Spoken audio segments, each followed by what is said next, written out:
दर्दनाक घटना जब मैं याद करता हूँ तो मेरा दिल दहल जाता है। संप्रदाय और जातिगत टिप्पणी करते हुए खोज रहे थे। ये बोल रहे थे कि वो मुसलमान लड़का कहाँ है, उसी को दबोचो तो सारा आंदोलन खत्म हो जाएगा, है ना? तो उस रड से मतलब कि लड़कियों के बीच में जो टाँगों के बीच में जो गैपिंग रहता है ना, उसी गैपिंग से मतलब कि घुसा-घुसा के नमस्कार, आप देख रहे हैं मातृभूमि। मैं हूं आपके साथ राहुल। अभी हम मौजूद हैं रिम्स हॉस्पिटल में, जहां कल गुलाम हुसैन जी को भर्ती कराया गया था। आइए जानते हैं कल की पूरी घटना क्या हुई और पुलिस प्रशासन द्वारा जब उन्हें ले जाया जा रहा था तो वो अचानक वैन से कैसे गिर गए और उनकी आगे की योजनाएं क्या होने वाली है। तो आइए जानते हैं। सर, कल की पूरी घटना क्या हुई थी? कल की पूरी घटना मैं आपको बता ही नहीं पाऊँगा, क्योंकि वो दर्दनाक घटना जब मैं याद करता हूँ तो मेरा दिल दहल जाता है।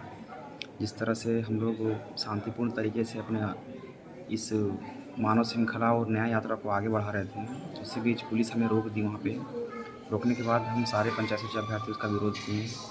तो फिर अंततः हमें वहीं पे हमें वो कहीं और जाने के लिए बोल रहे थे, हम लोग वहाँ नहीं गए और अंततः हम लोग वहीं पे बैठ गए।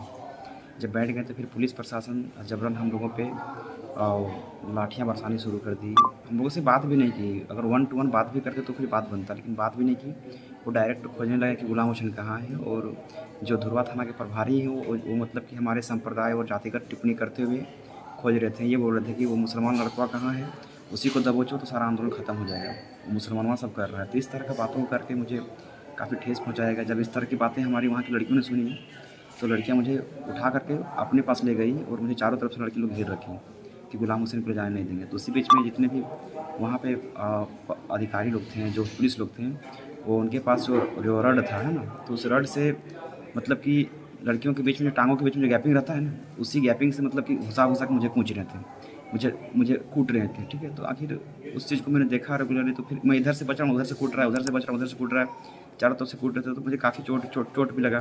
एक बार जो यहाँ पे कूटा तो मुझे जैसे ही यहाँ पे लगा ना इस गर्दन में, तो मैं वहीं पे गिर पड़ा और मैं रह ही नहीं पाया, ठीक है? तो फिर लड़की लोग तुरंत मुझे पानी दी, पानी मेरे चेहरे में फेंकी, फिर मैं होश में आया। जैसे ही होश में आया फिर पुलिस वाले पहुँच गए और फिर मुझे घसीटने लगे, लेकिन फिर नहीं घसीट पाए। तो फिर अचानक से मतलब कि महिला पुलिसों को बुलाया गया और जो लड़की लोग मुझे घेर के रखी हुई थी, लड़की लोग का बाल पकड़ के वहाँ से झुँटिया के हटाया गया उन लोग को। फिर वहाँ से जब हट गई तो फिर उसके बाद जैसे ही वहाँ से हट गई 2-3 लड़की लोग, उधर से पुलिसकर्मी आए और मुझे उठाने लगे और उठा लिए। तो एक तरफ लड़कियाँ मुझे, मेरे दोस्त लोग मुझे खींच रही थी कि ले जाने नहीं देंगे, दूसरी तरफ पुलिस मुझे खींच रही थी। तो ऐसे करते-करते मतलब कि मेरा शोल्डर भी डिसलॉक हो चुका है, मतलब काफ़ी दर्द हो गया है, ये गर्दन तो टेढ़ा ही हो गया है। उस बीच में 1-2 पुलिसकर्मी ऐसे थे जो मतलब कि मेरे पीछे से बाल को खींच रहे थे, कोई मेरे गर्दन को दबा रहे थे। ऐसा लग रहा था जैसे कि मतलब कि ये मतलब कि साजिश के तहत बस ये मुझे मारना चाह रहे हो कि हाँ, इसको जहाँ मार देंगे तो सारा कहानी खत्म हो जाएगा। और ध्रुवा का जो प्रभारी है, उन्होंने मुझे 24 फरवरी को ये कहा भी था कि दोबारा अगर तुमको इस तरह का काम करते हुए देख लेंगे ना, तो तुम्हारा वो हश्र करेंगे तो तुम ज़िंदगी भर याद रखोगे। और उन्होंने मेरा ये हश्र किया भी है। और दुःख मुझे इस बात का लगा सर कि जातिगत टिप्पणी कहते हुए मतलब कि मेरे कम्युनिटी को, मेरे संप्रदाय को इस तरह का हीन भावना करते हुए मतलब कि बहुत बेतरतीब तरीके से सर, जिस प्रशासन से हम लोग इतना उम्मीद रखते हैं कि हमारे हित में वो काम करेंगे, और ये इस तरह का मतलब कि इंटॉलरेंस फैलाने वाली बात को कह देना मतलब कि बहुत ज़्यादा मुझे दुखी करता है सर इस चीज़ को लेकर के।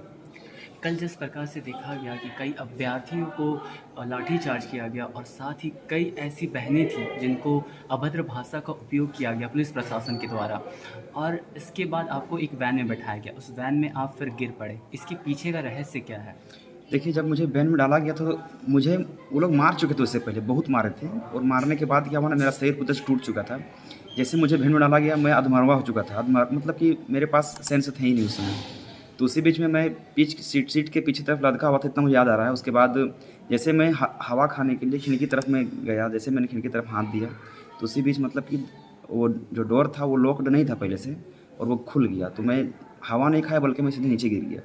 तो मुझे उस समय चोट लगी। और उसके बाद फिर जब मैंने देखा वहीं पे कि मेरी कुछ बहनें थीं, जब पुलिस वाले उनको जब हॉस्पिटल लेके आए थे तो मैं भी वहाँ हॉस्पिटल पहुँचा। तो उसी बीच में जब हॉस्पिटल लेके आया गया तो उसी बीच में जब पूछा गया कि हमारी बहन को जो लाए हैं आप हॉस्पिटल, वो कहाँ गई, तो वो सीधे बोलता है कि अपनी बहन के लिए अंतिम संस्कार की तैयारी करो, ठीक है ना, वो नहीं मिलने वाली तुम्हें। तो इस तरह की अभद्र भाषाओं का व्यवहार किया गया। और जिस तरह से सर मतलब कि कल लगा ही नहीं था किस तरह से कि हम मतलब कि अपने देश में पुलिस के वालों के साथ मतलब कि हैं, लगा था कि जैसे कि हम किसी और देश के निवासी हैं और पुलिस वाले हमारे ऊपर जबरन अत्याचार कर रहे हैं। इसके आगे की योजना और रणनीति आपकी क्या होने वाली है? सर देखिए, हमें यहाँ से ठीक होने के बाद जाकर के मैं धरने में फिर बैठ जाऊँगा, क्योंकि हमें जब तक से नियुक्ति नहीं मिलेगा ना, तब तक हम यहाँ से नहीं जाएंगे। क्योंकि ये जो नियुक्ति का सिलसिला है सर पिछले 5 सालों से लटका हुआ है, और क्योंकि हम लोग काफ़ी लंबे समय से मेहनत कर रहे हैं इस चीज़ के लिए, और हमारा मेहनत सर ऐसे ही हम इसको ज़ाया जाने नहीं देंगे। जब तक से हमारी नियुक्ति नहीं होगी तब तक हम यहाँ से नहीं जाने वाले हैं। और अगर जैसे आज डॉक्टर ने कहा कि आज मुझे और एक बेड रेस्ट की ज़रूरत थी, इसलिए मैं यहाँ पे रह गया, नहीं तो मैं आज ही चला जाता। कल मुझे यहाँ से जैसे डिस्चार्ज करेंगे मैं तुरंत जा कर के धरने में बैठ जाऊँगा। मेरी लड़ाई सर जारी रहेगी सर। मैं इन लोगों को बताना भी चाहता हूँ कि ये लोग लाख कोशिश कर लें, मेरे शरीर को टुकड़े में बाँट दें, मेरे हड्डियों को तोड़ दें, लेकिन ये लोग कभी मेरे इरादों को और मेरे हौसलों को तोड़ नहीं पाएंगे। मैं मजबूती के साथ फिर से लड़ूंगा। मैं इन लोगों के लिए कहना चाहता हूँ, हमारे जो निर्मल बाबू हैं उन्होंने एक कथन कहा था कि मैं सवाल बनकर फिर उठूँगा, उसका जवाब रखना, मेरा खून का एक एक बूंद जाया ना जाए, मेरे हर एक खून का हिसाब रखना। तो मैं पंचायत सूची के सभी अभ्यर्थियों को मैं ये कहना चाहता हूँ कि अब समय आ गया है कि हम इस लड़ाई को बहुत ही बेहतरीन तरीके से लड़ेंगे और आगे बढ़ाएंगे।